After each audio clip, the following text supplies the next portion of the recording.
স্বাগত জানাচ্ছি প্রবাসে বাংলাদেশে। বিশ্বের বিভিন্ন প্রান্তে থাকা প্রবাসীদের খবরাখবর নিয়ে আপনাদের সামনে হাজির হয়েছি আমি তৌহিদ হোসেন।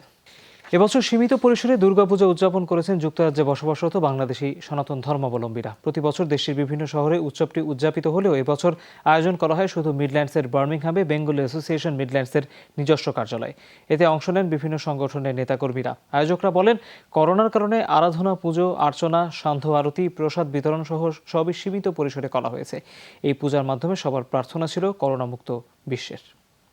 একেবারে ছোট করে খুব কম লোকের আয়োজনে প্রচুর লোক হয়। এই পুজো দেখলে কিন্তু আপনারা বুঝবেন না যে এটা আমাদের পুজোর আসল পরিবেশ। অন্যান্য বছর এই হলে আমাদের পা রাখার জায়গা থাকে না। আমরা সোশ্যাল ডিস্টেন্সিং মেনটেন করে পুজোটি সমস্ত রকমের আয়োজনের সাথে সুষ্ঠুভাবে পালন করব। আশা করি আগামী বছর আবার আমরা পুরো আনন্দ নিয়ে সবাইকে সাথে নিয়ে আমাদের পুজো সাফল্যমণ্ডিত করতে পারব। পুরো জগতের জন্য যেন এখন সব আবার নর্মালিটিতে ফিরে যায়, যাতে কোভিড এই দুনিয়া থেকে অনেক তাড়াতাড়ি সরে যায়। আমরা যেন নেক্সট ইয়ার আবার খুব ভালো করে সবাই মিলে পুজোতে আসতে পারি। সংযুক্ত আরব আমিরাতে যাত্রা শুরু করল গ্রোসারি ওয়াদি আল মাহাবা এলএলসি নামের বাংলাদেশি একটি প্রতিষ্ঠান। দুবাইতে ফিতা কেটে এর উদ্বোধন করা হয়। এতে প্রধান অতিথি ছিলেন স্থানীয় ব্যবসায়ী দাউদ ইসমাইল, মোহাম্মদ ইসা আল বেলুসি। এ সময় উপস্থিত ছিলেন শেখ ফারুক, মোহাম্মদ শাহাদাত ইসলাম, সরোয়ার, সুমন রাব্বি সহ অনেকে। প্রতিষ্ঠানটির কর্ণধার মোহাম্মদ সাদ্দাম বলেন, বৈশ্বিক মহামারীর কারণে আরব আমিরাতের প্রায় সব ব্যবসায়ী খারাপ সময় কাটিয়েছেন, তাই এই সময় ব্যবসাকে চ্যালেঞ্জিং মনে করছেন তিনি।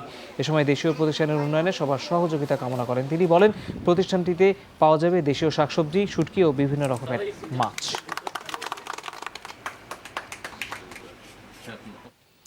পর্তুগালের রাষ্ট্রপতি আব্দুল হামিদের পুত্র কিশোরগঞ্জ ৪ আসনের সংসদ সদস্য রেজওয়ান আহমেদ তৌফিকের জন্মদিন পালিত হয়েছে।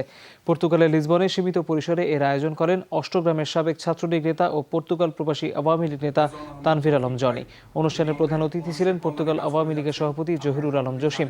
এ সময় উপস্থিত ছিলেন মিজানুর রহমান মাসুদ, দেলোয়ার হোসেন, সাংগঠনিক সম্পাদক জামাল ফকির, জাকির হোসেন, মোহাম্মদ শফিউল আলম সহ বিভিন্ন সংগঠনের নেতাকর্মীরা। সভায় বক্তারা বলেন, হাওর অঞ্চলের উন্নয়নের মাধ্যমে সবার প্রশংসা কুড়িয়েছেন এই সংসদ সদস্য। সবশেষে রেজওয়ান মোহাম্মদ তৌফিক ও তার পরিবারের সদস্যদের রোগ মুক্তি কামনায় দোয়া করা হয়। দর্শক, এই ছিল প্রবাসে বাংলাদেশে। এতক্ষণ সাথে থাকার জন্য ধন্যবাদ সবাইকে।